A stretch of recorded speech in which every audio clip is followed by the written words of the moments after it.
There's a moment I'll never forget. It was during a private consultation with a patient named Frank, age 72. He was a retired builder, tall, strong, the kind of man who had spent a lifetime using his hands, solving problems, building things brick by brick. But now, Frank sat across from me looking smaller somehow. His shoulders were tight, his jaw clenched, and when I asked him what brought him in, he didn't talk about his heart, his prostate, or his cholesterol. He leaned in slightly, lowered his voice, and said, "Doc, I just hurt all the time." His words hung in the air, heavy. He went on to explain how his back ached every morning, how his knees throbbed after a short walk, how his hands stiffened when he tried to open a jar or pick up his grandson. But what struck me most wasn't the pain itself, it was the quiet, exhausted defeat in his voice. Frank wasn't just asking for a pill. He was asking for hope. And that's when I surprised him. Because instead of talking about medications, cortisone shots, or physical therapy, I asked him, "Frank, can I ask something personal? When was the last time you allowed yourself to experience physical release, alone, just for you?" He looked at me like I'd asked him to speak a foreign language. "You mean, masturbate?"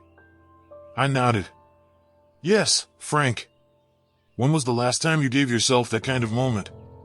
He shook his head, almost laughing. "Oh, Doc, I'm way past that. That's not for men my age. But here's the truth, and it's what I want to share with you today. Frank was wrong. Not because he was wrong as a person, but because he, like so many others, had been taught a myth, that masturbation is something left behind in youth, something shameful or silly or irrelevant once you hit a certain age. And that myth is not only untrue, it's harmful. Because here's what science and experience both show: masturbation can play a direct, meaningful role in reducing inflammation and managing pain, especially in older adults. Not in some vague, feel-good way, but in a real, biological, measurable sense. And by ignoring this truth, we cut ourselves off from one of the simplest, most natural tools our bodies have for healing. Let me explain. When we experience sexual arousal and orgasm, the body goes through a cascade of chemical and hormonal shifts. One of the most important? The release of endorphins. These are the body's natural painkillers, compounds that bind to opioid receptors in the brain, reducing the perception of pain and creating feelings of well-being. It's the same system activated by a long run or a deep belly laugh. But here's what's often overlooked: masturbation taps into this system too, providing a natural, drug-free way to ease chronic discomfort. And it's not just about the momentary high. Regular sexual release has been linked to reductions in systemic inflammation, the low-grade, chronic swelling of tissues that contributes to arthritis, cardiovascular disease, and even cognitive decline.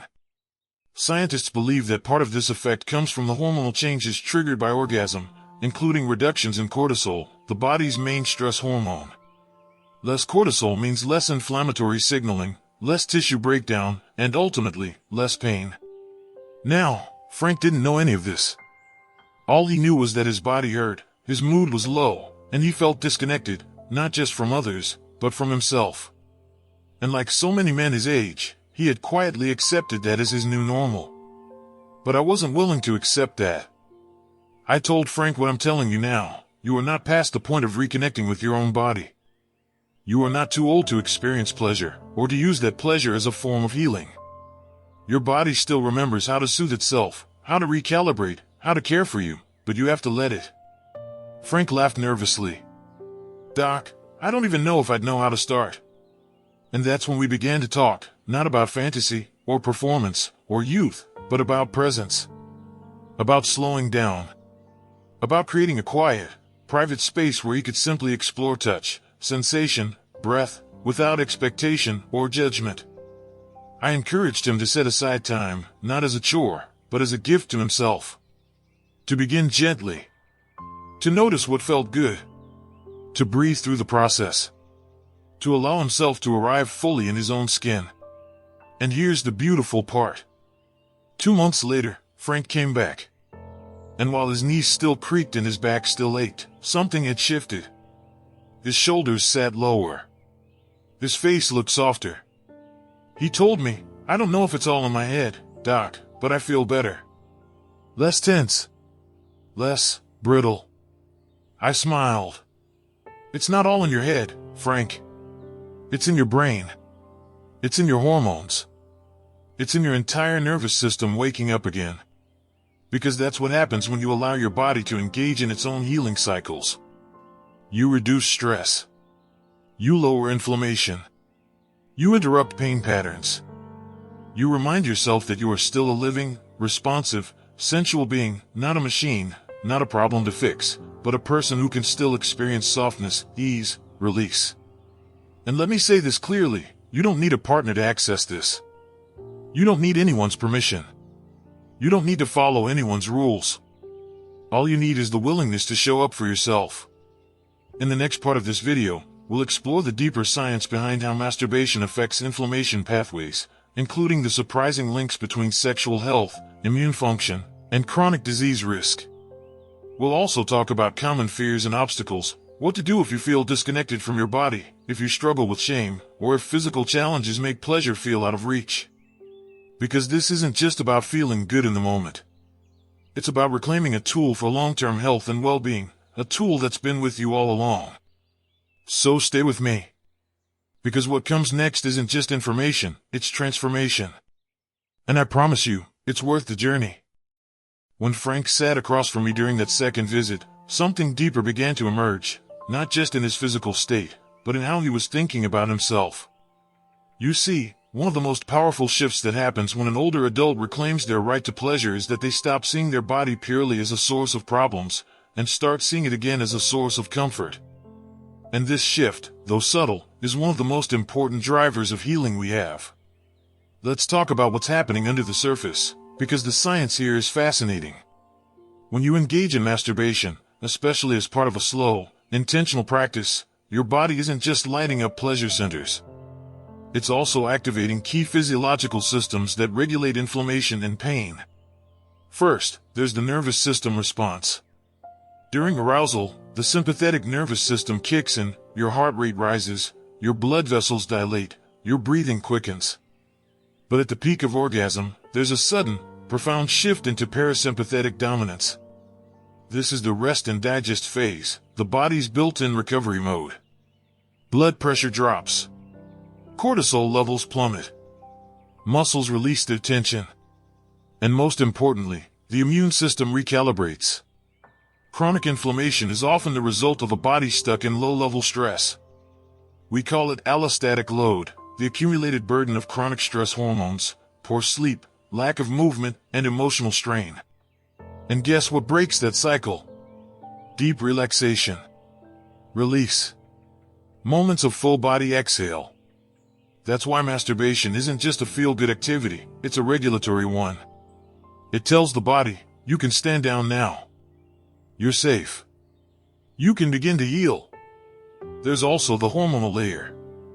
After orgasm, the body releases not only endorphins, but also oxytocin, the so-called bonding hormone. Oxytocin has a direct anti-inflammatory effect. It helps dampen overactive immune responses, reduce pain perception, and promote tissue repair. In animal studies, oxytocin even speeds up wound healing. For humans, it translates into subtle but meaningful reductions in aches, soreness, and stiffness. Now, you might be thinking, but what if I have arthritis, or a bad back, or nerve pain? What if physical limitations make this difficult or even painful? Here's where I want to speak very clearly. Masturbation doesn't have to look like it did when you were young. It doesn't have to follow any particular script. It doesn't even have to end in orgasm every time. What matters is the engagement, the gentle awakening of sensory pathways, the invitation to experience pleasure, the moment of reconnection between mind and body. One patient I worked with, Maria, age 71, had been living with rheumatoid arthritis for years. She came to me not for sexual health, but because her pain management plan wasn't working as well as it used to. She felt tense all the time, disconnected, emotionally worn out. When I gently raised the idea of self-pleasure, she looked surprised, even a little embarrassed. But after some conversation, she admitted that she missed touch, not necessarily sexual, but intimate. With her arthritis, vigorous movement was difficult, so I suggested starting small. Soft touch on her own arms. Gentle caresses along her neck, her chest, her face. moments of sensory presence, even without genital stimulation. And you know what happened? Within weeks, she reported feeling calmer, sleeping better, and, remarkably, experiencing fewer arthritis flare-ups. Why? Because she had reactivated the body's sensory pathways. Because she was no longer living entirely in pain signals, but inviting in signals of comfort and pleasure. This is the deeper truth. Pain and pleasure run on overlapping circuits. When you stimulate one, you modulate the other. It's not that masturbation erases all pain, but it changes how the brain processes it. It brings balance back to a system that has been tilted too long in one direction. And beyond the science, there's something more. There's the emotional lift that comes when you give yourself permission to care for yourself in this way. The softening of shame. The quiet return of dignity. The realization that you are still allowed to be a source of your own healing. I had another patient, James, 80 years old, who once told me, "I thought I was supposed to just endure the aches at this point. I didn't know there was anything I could do about it." When we reframed masturbation not as indulgence, but as a tool, a form of gentle medicine, he found a new sense of agency. He wasn't helpless anymore. He was an active participant in his own well-being. And that's the message I want you to hear today. You don't have to live entirely at the mercy of your pain. You don't have to surrender to stiffness, to tension, to the quiet grinding discomfort of aging. Your body has built-in pathways for relief, and you can activate them yourself, not in isolation, not as a replacement for medical care, but as a complement to it. So how do you begin? Start by releasing expectation. You don't have to perform. You don't have to match any past version of yourself. You just have to arrive, gently, curiously, with kindness. Create a private space. Slow your breath. Let your hands meet your body without rushing, without judgment. Notice what feels good, not just sexually, but sensually. Where does warmth arise? Where does tension melt? Follow that. Let it guide you. Remember, this is about self-care, not self-criticism. About nourishment, not obligation. About healing, not proving. And if you're wondering whether it's too late, let me assure you, it is never too late. As long as you are alive, as long as you have breath, your body can respond. Maybe not exactly as it once did, but beautifully, meaningfully, enough. In the final part of this video, we'll explore how to sustain this practice over time, not just physically, but emotionally. How to integrate it into your life as a ritual of wellness, how to navigate moments of resistance or doubt, and how to invite even greater ease, clarity, and vitality into your golden years. Because you, my friend, are not just aging. You are evolving.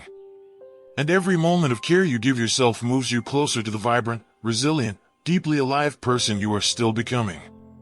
Stay with me. We're almost there. And the best is yet to come.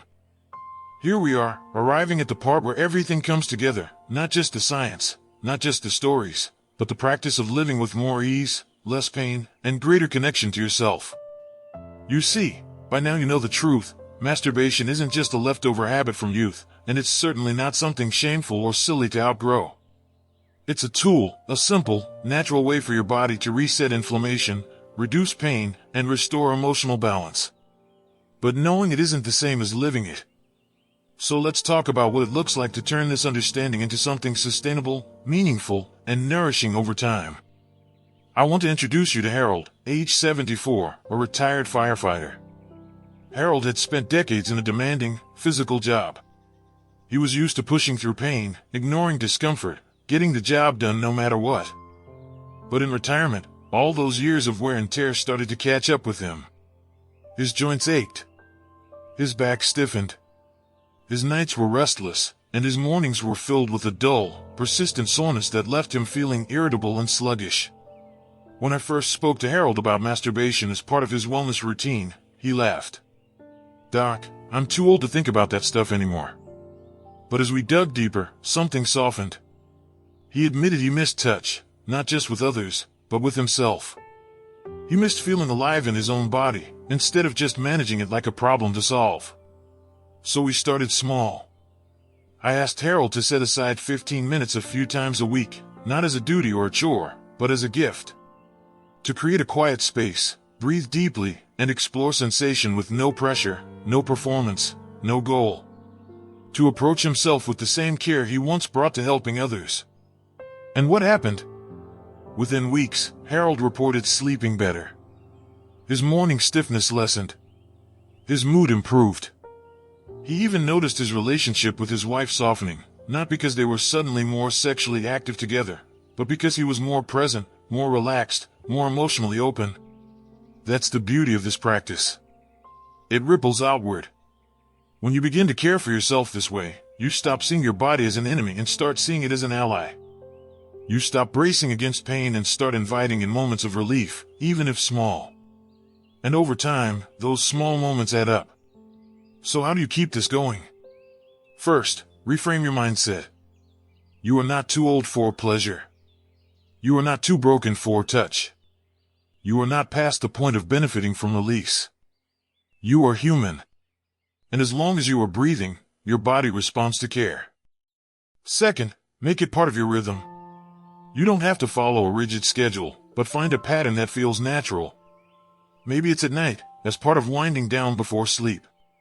Maybe it's in the morning, as a gentle wake-up ritual. Maybe it's in moments of stress, as a way to reset. Trust yourself to know when you need that connection. Third, listen to your body. Some days, you may feel energized and playful. Other days, you may need gentleness and stillness. There is no one right way. Let your breath guide you. Let sensation lead, not force. And finally, if you encounter shame, meet it with kindness. Remember, shame is just an old echo. It's not your truth. Your truth is that you are allowed to feel good. You are allowed to heal. You are allowed to enjoy your body, not because it's perfect, but because it's yours. I want to remind you, too, that this journey doesn't have to be walked alone. If you're in a relationship, talking about solo pleasure can open doors to deeper intimacy, better communication, and shared exploration. If you're single, this practice can help you stay connected to yourself, grounded in your own worth, and open to future connections, should they arise. And if you've been living with chronic pain, know this: while masturbation isn't a cure, it's a powerful complement to the other tools you're using. It soothes the nervous system. It reduces stress-driven inflammation. It improves sleep, boosts mood, and gently shifts your body out of survival mode and back into balance. This isn't about chasing youth. It's about embracing vitality, on your terms, at your pace, in your way. So as we come to the close of this conversation, let me say something I wish more men over 60 could hear. You are not done. You are not dried up. You are not meant to live cut off from pleasure, comfort, or softness. You are still here. Still learning. Still healing. Still capable of joy. And if you've been holding back, if you've been waiting for permission, consider this your sign. Your body is wise. It knows how to take care of you, if you let it. So start today. Carve out a little time, a little space. Light a candle, take a deep breath, and remember, you are worthy of your own care. And if this video resonated with you, if it gave you something to think about, or a new perspective to explore, then I invite you to do 3 simple things. Click the like button. It helps this message reach others who might need it. Leave a comment below. You don't have to share anything personal, just let others know they're not alone on this path. And subscribe to this channel, because there are so many more conversations we need to have about aging, vitality, intimacy, and the quiet, powerful ways we take care of ourselves in the golden years. You are not alone. You are not invisible. And you are not beyond joy. You are, in fact, right where you need to be, on the edge of rediscovering something beautiful within yourself. Thank you for being here. Keep going. Your body and your spirit are ready.